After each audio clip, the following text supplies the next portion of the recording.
everyone, it's Erin. Welcome back to my channel.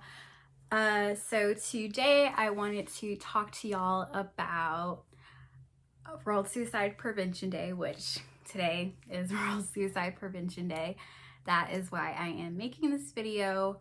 So I wouldn't say suicide is a difficult topic for me to talk about just because I have been so open about a lot of the things that I have experienced as far as mental health wise.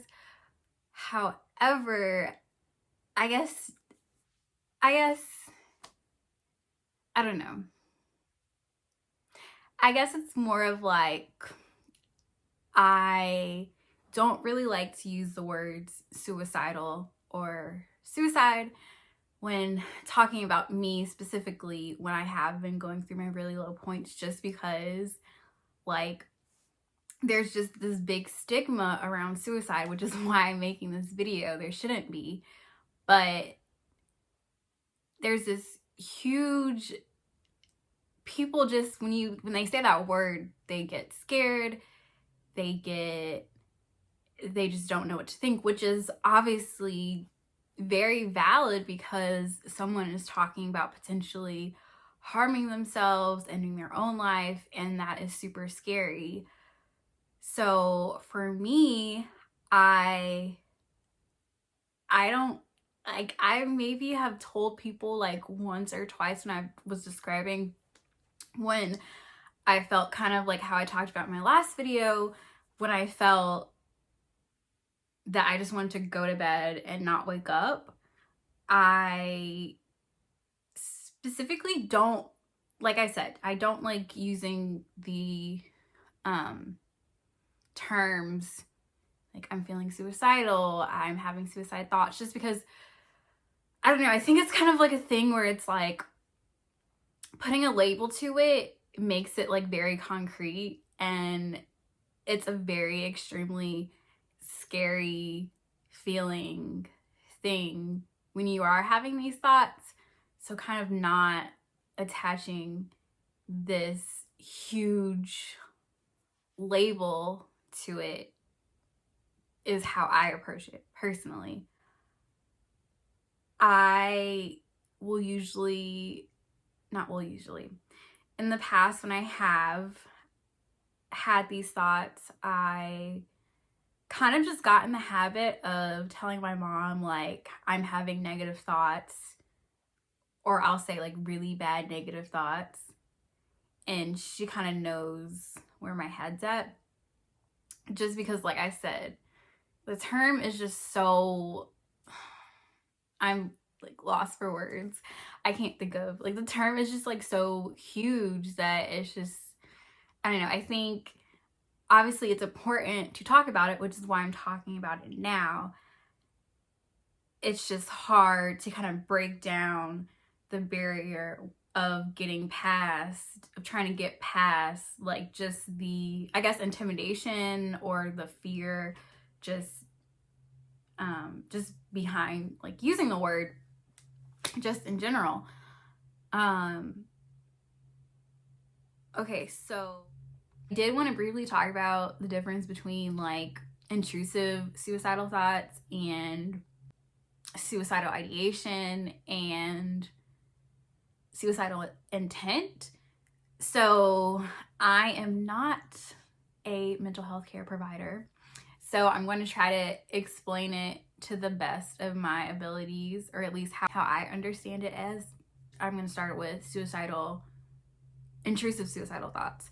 For me, I conceptualize this as like, okay, like I'm doing something mindless, and then like a thought pops up in my head being like, like you don't need to be here anymore, or like no one's gonna miss you, like just those kind of like quick sporadic thoughts when I wasn't even like intentionally thinking. Suicidal ideation is when, for me at least, when I am purposely thinking like, okay, no one cares about me, no one values me, I'm lonely, like I'm gonna be lonely forever, like something has triggered it, or I'm just like, okay, Erin, like, this is what you're thinking and you're going to continue thinking that. It's like those thoughts, and then followed by, okay, so I shouldn't be here, or okay, so no one will miss me, so like I want to go to sleep and not wake up. That's the really scary part, because okay, you're like, you notice like this isn't just like something that's popping into my head, like this, I'm actually believing this, I feel like I want this at the time, so it just gets scary. And then lastly, there is intent, suicidal intent. So I see this as there is a plan in place. Like, yes, there's no other way to say it. So now that I have did like a little overview, I am going to talk about just my experience around the topic. So there have probably been like 2 or 3 times when I had very severe like suicidal thoughts, suicidal ideation, and I told someone. It's very, like I said, it's very hard to just open up and tell people because they get scared. They don't know. It's not like they don't know if you're serious, but it's like there's a difference between like suicidal intentions and suicidal thoughts and suicidal ideations. And so obviously you want to tell, it's like you want to tell someone that you're not okay and that you need support and that you feel like you just don't want to be here, but you also don't want to scare them, or you don't want to basically think like, okay, like it is up to me to make sure this person does not kind of go any further. And so it is kind of this like gray area. However, this is why you have to have a safety plan or crisis plan, emergency plan, or whatever you want to call it. As if it's this big elaborate thing, it does not have to be this big elaborate thing. For me, it's just calling my mom, making sure I'm safe and physically away from anything that potentially could harm me. I try to like reach out to a friend or two, and not even necessarily telling them like what's going on, because I had already told my mom. Trying to just get back to myself, I guess, in that moment. Had to kind of get this in place for myself last fall. Like kind of what I talked about in my last video before I did my treatment program. I would get so low that I literally would just get up, start my day, take my dog out, get out of the bed because I had to take my dog out, and I would just like sit on the couch for hours. TV wouldn't be on. If I was on my phone, I was mindlessly scrolling on social media. I wasn't doing work. Like I was just sitting there just thinking just of my thoughts, and my thoughts were just like all over the place, kind of like, I don't want to be here, no one's gonna miss me, like no one cares about me, I have friends, but do they actually value me? Like my friends, no one considers me to be their best friend, like people won't really actually miss me.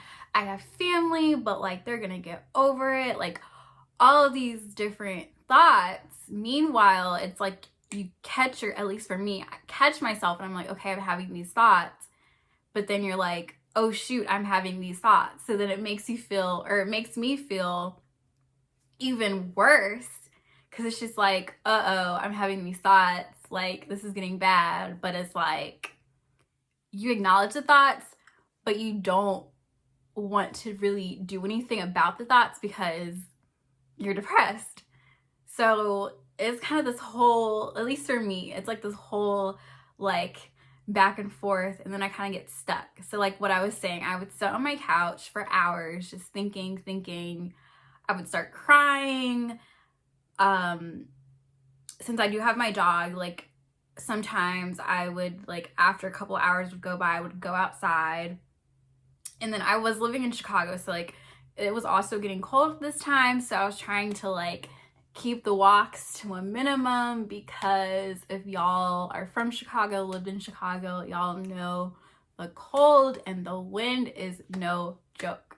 Anyways, so I would try to keep the walks to a minimum. However, just naturally, if I stayed in the house all day, my dog would want me to take her out like more, just because she physically sees me and she sees I'm not doing anything, like I'm physically in the apartment, so like duh, like why aren't you taking me outside?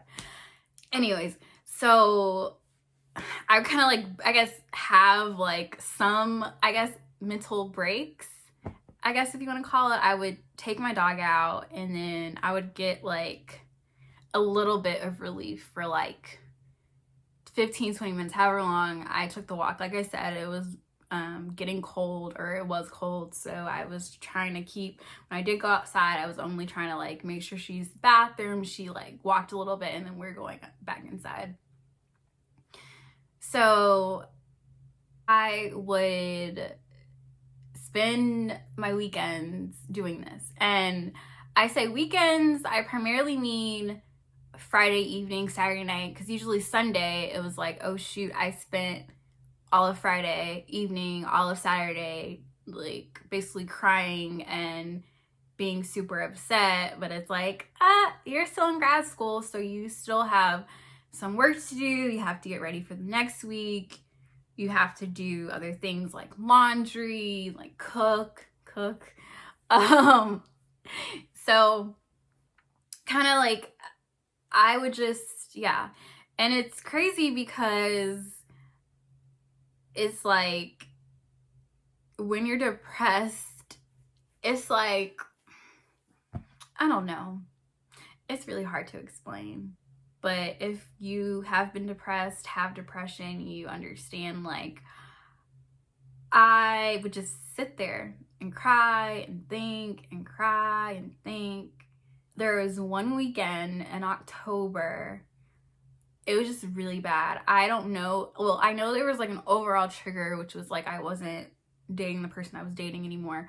But I don't know if there was like a bigger or more like a trigger that was like directly related to this weekend. And I just like was not having it. Like I was crying. I was just like, okay, like this is it. Like can't do it. Like can't do it. So I called my mom, talked to her. I think I forced myself to shower, because like doing my hair, it's active, it makes me feel a little bit better, even if it's just like when I'm in the shower, when I'm styling my hair. So I did that, and I actually had plans later on in the evening to go to a friend's house and just like to watch some movies. So I kind of told my friend what was going on, like not really, didn't really want to worry her. I told her I was in like a really bad space. I don't think I told her how severe I was feeling, but ultimately got in my car, drove to her apartment, was super like removed from everything. I was physically sitting there, but mentally I was just like, why am I here? Like, why am I here physically now? And like, why am I here living, period? Like, I feel terrible. I don't think it's gonna get any better. I was trying to like force myself to be present and interact, to try to like snap out of it, even though like depression and these things, you can't really just like snap out of it, but it truly takes like the baby steps add up. So I was trying to do those things that I know logically would help me. I had a really good friend, shout out to Alyssa, hope you're watching this video, and she was like, okay, like, do you want me to come stay with you like tonight? And I'm like, no, like it's fine, when reality was like, yes, like please come stay with me. I like wanted to be by myself, but I knew being by myself was not going to help anything. So I was like, yes, but like no, like I like that's no, like it'll be fine. But then they're like, oh no, like ideally we want either someone's gonna have to come stay with you, or you're gonna have to go over to your grandma's house. Finally, I like caved in and I told Alyssa, I was like, okay, yes, please, like come over. I think it was just like so surreal to me that it had gotten to this point, and I was like trying not to think about like what was going, like moving forward from this, what this was gonna look like. And like she was just an amazing friend. She was with me until she went back to her house. And still to this day, I get kind of emotional thinking about it, because it's just like, wow, like people actually care about me, and like they're willing to do these things. I'm like tearing up right now. They're willing to help me and do these things. So I say all of these things to say that it is okay to reach out for help. Like, it is perfectly fine. It is super intimidating at first, especially if you're going to someone about something so serious and something like so severe. But at the end of the day, it's your life. So I encourage anyone who is watching this to, if you've been struggling, not even if it's this severe, like I encourage you all to reach out to people so it does not get to this point. And I believe that personally for me, it gets to these points because I kind of shut down. Like, I communicate with people, but I wasn't around people 24/7 in the sense that, not that I'm always doing something with someone, but it's like physically in my surroundings, I was not around people all the time. So what I mean by that is that I didn't have a roommate. So it was literally just me and my dog in my apartment. Also, when I've had situations like this happen in the past, I was at college. And so even though I still felt super alone and people didn't care, I had 3 other roommates. I went to class, so I was physically around people all the time.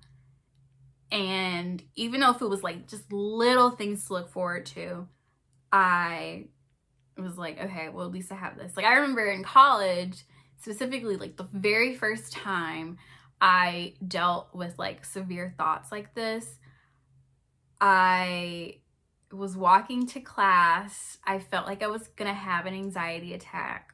My mom was just like, well, do you need to come home? And I'm like, but I'm going to the Drake concert. Like, I don't know. It was like either the next day or like that night. It was like very in the near future. So like that sounds so silly that it's just like, oh no, like I'm fine. Like, I need to go to the Drake concert. Like, I actually was not fine. And I did go to the concert. I had a great time with one of my good friends, Christian. And I just say all that to say, like, even if it's just like one like small thing that throughout the day or through every day that you can not even reward yourself, but it's just like you're looking forward to it. Like tonight, I am doing like a watch party with one of my good friends that I just connected with like a few weeks ago. And that's on my calendar. Like, I'm looking forward to that. Not saying that having things is going to stop you from feeling this way, but it's like at least you have something to look forward to. Being able to plan something and having someone follow through and having someone be like, yeah, of course, like, I'd love to watch this movie with you. Like, that is so like validating and affirming. Just helps me is just even having just like a little bit, even like before the pandemic, I would joke around, but it was so serious that like concerts would be that thing for me. And I used to say, like, I'm always going to be going to a concert. I'm going to this concert in like 3 months. So like, I'm like, I can hold on for 3 months. 2020, the joke was on me.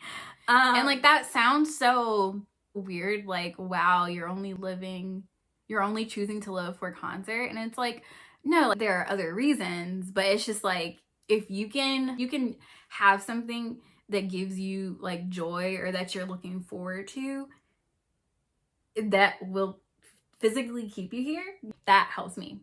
Most recently, when I do feel super like anxious, or I feel like, okay, like I'm about to spiral, I will turn on my favorite TV show, Law and Order SVU, because it's gotten to the point where it gives me comfort, which most people might find weird because the show is super heavy, and I love the show, and it's gotten to the point where it just like gives me comfort. So I'm like, hey, let me turn this on and watch a couple episodes, and then usually by then I'm kind of better of a head. I have only gotten to the point maybe like one time when I was like, okay, like this is it. I want to do this. And that is the point where I called my mom or messaged my therapist, like emailed her something. I can't remember. But I say all that to say not to like scare y'all or not to be like, oh, like this has only happened to me one time.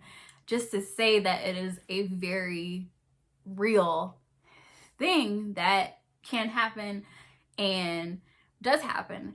I personally have not gone to the hospital just because I'm able to kind of talk myself down, or not even out of it, but it's just like I naturally am always thinking forward, because that's what anxiety does. Like, you're always thinking about what's coming up next in the future. So for me, it's like, okay, I start getting like way in my, I mean, I'm already in my head, but I start getting like way in my head being like, okay, like if I call the hospital, like how are they, like who's gonna come and get me? Like what hospital am I gonna go to? Like what is it gonna look like after I'm in the hospital? I start thinking of all of these like technical reasons of, and I don't even know if it's like reasons of trying to like rationalize me not going, but then I start thinking about those things. I get in my head and I'm like, okay, well, what's gonna happen after this? Like, I have like this paper due next week, I have these things to do, I have this plan. So then that kind of is like a signal to myself that I'm like, okay, I'm at a point where I'm able to talk, like I'm able to focus on other things that not even that I'm looking forward to, that I like have to do. And I kind of tell myself like, if I need to go to the hospital, I would not be like thinking like about a paper that I have. I don't want to like minimize being like, okay, you're fine, like back to normal. When I say you're fine, I'm fine. Like I'm not like, okay, like, okay, that was just like whatever. Like, no, that it is still clearly a sign that something is not okay. Like, I am not okay.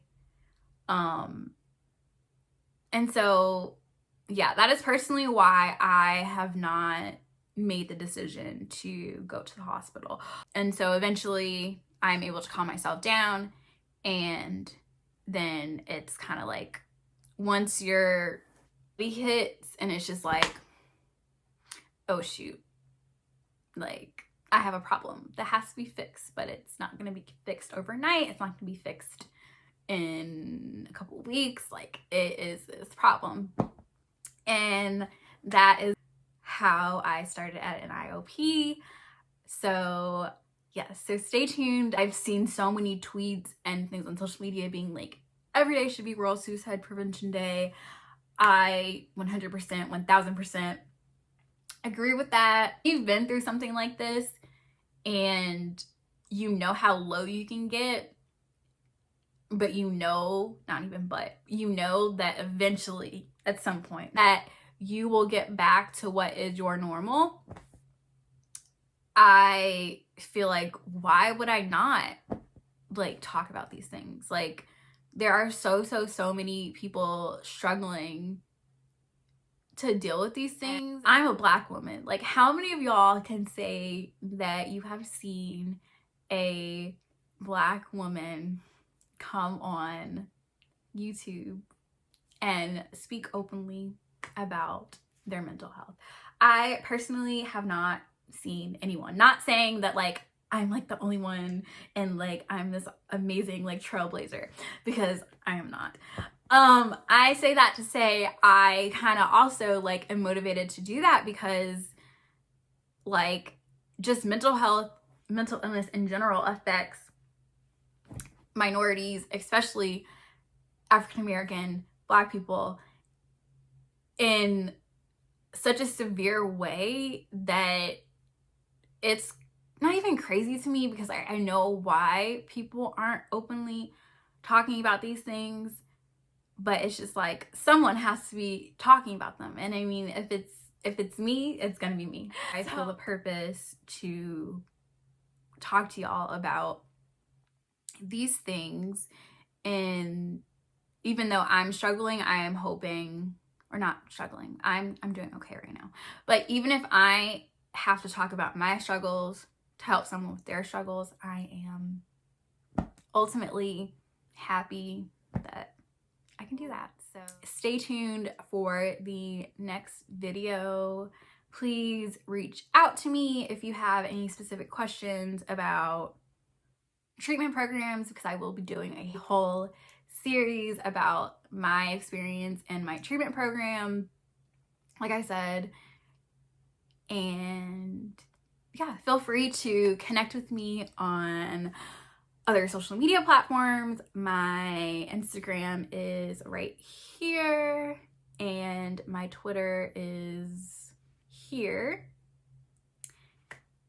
And yes, please make sure you like, share, subscribe, comment, all those things for new videos, and I will see y'all soon. And also, before I leave y'all, Demi Lovato and Marshmello just came out with this like really great song called It's Okay Not to Be Okay. I think that's what it's called. I recommend that y'all listen to that, watch that video. It's actually a really cute video, because I wouldn't call it, well, it's cute because like she's basically telling her younger self that like it's okay not to be okay, and a lot of the things that she has dealt with has like been from when she was younger. So like they got an actress that looks exactly like her when she was younger, and so it's just like, I don't know, I love when people just are authentic and who they are and are not afraid to talk about their struggles. So that really inspires me. So yeah, I will link that in the description. So thank you all for watching, and I will see y'all soon. Hope y'all have a great day, and please make sure to check on your friends and family, even a random like social media acquaintance, because you never know how your words can impact someone, or your action of reaching out can really help them. So I just wanted to leave y'all with that, and I will see y'all next time. Bye.